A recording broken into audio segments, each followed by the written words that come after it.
എല്ലാവർക്കും നമസ്കാരം. കഴിഞ്ഞ ദിവസം ഞാൻ പറഞ്ഞല്ലോ ഒരു MMC എന്ന് പറയുന്ന ഒരു പ്രോസസ്സിനെ കുറിച്ച്. നമ്മളുടെ കുടലിൻ്റെ ക്ലീനിങ് പ്രോസസ്സാണത്. അത് ഹൗസ് കീപ്പിംഗ് പ്രോസസ്സ്. അപ്പം അതിന് നമ്മൾ സമയം കൊടുത്തില്ലെങ്കിൽ പിന്നെ നമ്മൾ കഴിക്കുന്ന ഭക്ഷണം ഈ വേസ്റ്റിൻ്റെ കൂടെ ആയിരിക്കും ഇരിക്കുന്നത്. അതിനകത്ത് പലതരം ടോക്സിൻസും ഒക്കെ കാണും. ഇതൊക്കെ നമ്മളുടെ ഗട്ടിനെ ഹാം ചെയ്യും. അപ്പോൾ നമ്മൾക്ക് ഫൈബർ ആണ് നമ്മളുടെ ബ്ലഡ് ഷുഗർ കുറയ്ക്കാനുള്ള ഒരു മാർഗം. അതെങ്ങനെ കുറയ്ക്കും എന്ന് ഞാൻ പറഞ്ഞല്ലോ. ഒന്നാമത്തെ വഴി ആ ഫൈബർ വിസ്കസ് ആയിട്ടുള്ള സോളബിൾ ഫൈബറും ഇൻസോളബിൾ ഫൈബറും നമ്മുടെ ഫുഡ് അബ്സോർപ്ഷൻ്റെ സ്പീഡും അബ്സോർപ്ഷൻ്റെ റേറ്റും കുറയ്ക്കുന്നത് കൊണ്ട് ഷുഗർ കുറഞ്ഞിരിക്കും. അതിനേക്കാൾ ഉപരിയായിട്ട് ഇത് ഈ സോളബിൾ ഫൈബറും ഇൻസോളബിൾ ഫൈബറും നമ്മുടെ ലാർജ് ഇൻറ്റസ്റ്റൈനിൽ ചെല്ലുമ്പോൾ നമ്മുടെ ഗട്ട് ബാക്ടീരിയയ്ക്ക് ഫലപ്രദമായ ഭക്ഷണമായിട്ടൊക്കെ മാറി അത് ഷോർട്ട് ചെയിൻ ഫാറ്റി ആസിഡ്സ് എന്ന് പറയുന്ന ചില സബ്സ്റ്റൻസസിനെ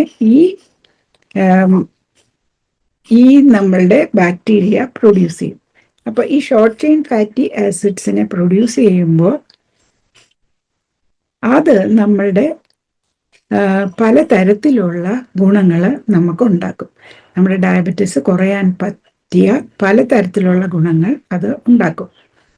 സോൾബിൾ ഫൈബറിനെ റെസിസ്റ്റന്റ് സ്റ്റാർച്ചിനെ ബാക്ടീരിയ ഡൈജസ്റ്റ് ചെയ്യുമ്പോഴാണ് ഇത് ലാർജ് ഇൻറ്റസ്റ്റൈനിൽ ഉണ്ടാകുന്നത്.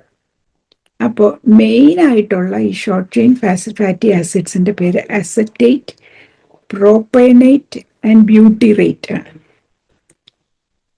അസറ്റേറ്റ് ആണ് ഏറ്റവും അധികമായിട്ട് നമ്മുടെ ശരീരത്തിലുള്ള ഷോർട്ട് ചെയിൻ ഫാറ്റി ആസിഡ്സ്. 60% അതാണ്. അതിനെ ഉണ്ടാക്കുന്നത് ബൈഫിഡോ ബാക്ടീരിയ ആൻഡ് അക്കർമാൻസിയ എന്ന് പറയുന്ന ഈ 2 ബാക്ടീരിയകളാണ്. വേറെ കാണും, ഇപ്പോൾ പഠിച്ചതിൻ്റെ വെച്ച് അത്രയുമാണ്. അത് ശരീരം മുഴുവനും അത് പോകും. ഈ അസറ്റേറ്റ് മസിലിനും ബ്രെയിനിനും അത് സപ്പോർട്ടായിട്ട് ആക്ട് ചെയ്യും. രണ്ടാമത്തേത് ഞാൻ പറഞ്ഞതാണ് പ്രോപ്പയനേറ്റ്. അത് ബാക്ടീരിയോഡ്സ് ആൻഡ് വെയിലോനെല്ല ഈ 2 ബാക്ടീരിയയാണ് അത് പ്രൊഡ്യൂസ് ചെയ്യുന്നതായിട്ട് കണ്ടുപിടിച്ചിരിക്കുന്നത്. അത് നമ്മളുടെ ലിവറിന് അബ്സോർബ് ചെയ്യുകയും ലിവർ റിലീസ് ചെയ്യുന്ന ഗ്ലൂക്കോസ് പ്രൊഡക്ഷനെ കൺട്രോൾ ചെയ്യുകയും കൊളസ്ട്രോൾ സിന്തസിസിനെ കൺട്രോൾ ചെയ്യുകയും നമ്മൾക്ക് തൃപ്തി വരുത്തുന്ന ഹോർമോൺസ്, ഭക്ഷണം കഴിച്ച് മതിയായി എന്ന് തോന്നുന്ന ഹോർമോൺ GLP-1 ആൻഡ് PYY ഇതിനെയൊക്കെ റെഗുലേറ്റ് ചെയ്യുകയും ചെയ്യുന്നു. അപ്പോൾ നമുക്ക് വളരെ ഉപകാരമുള്ള കാര്യമാണ്. മൂന്നാമത്തേതാണ് ബ്യൂട്ടിറേറ്റ്. അത് ഫീസ്കാലിബാക്ടീരിയം, റോസ്ബ്യൂറിയ, യൂബാക്ടീരിയം എന്നൊക്കെ പറയുന്ന ബാക്ടീരിയയാണ് പ്രൊഡ്യൂസ് ചെയ്യുന്നത്. ഇതിൻ്റെ പ്രൊനൗൺസിയേഷനൊക്കെ ചിലപ്പോൾ ശരിയല്ലായിരിക്കും. അതാണ് കോളൻ സെല്ലിൻ്റെ മെയിൻ ഫ്യൂവൽ.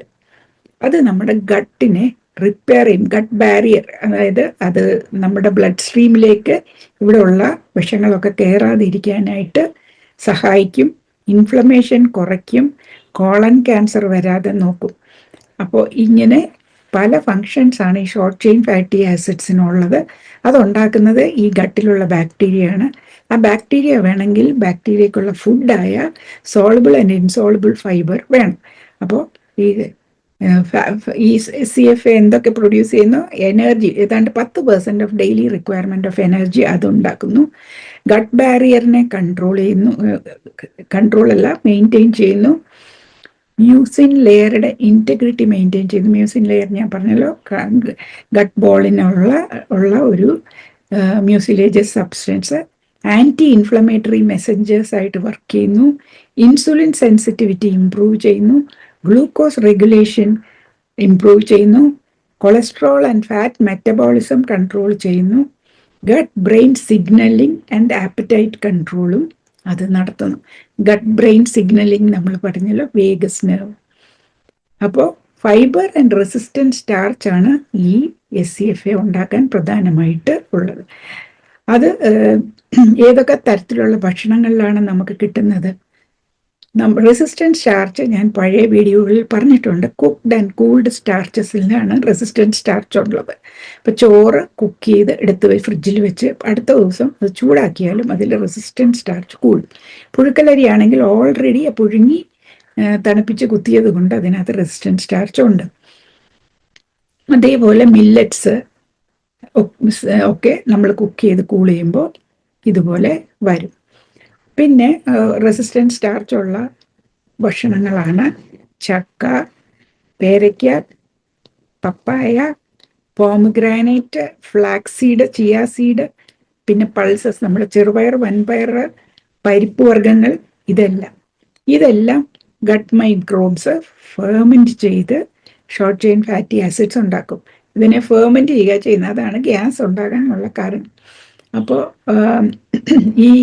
ഈ സാധനങ്ങൾ കഴിക്കുമ്പോൾ ചിലപ്പോൾ നമുക്ക് ഗ്യാസ് വന്നു തോന്നും.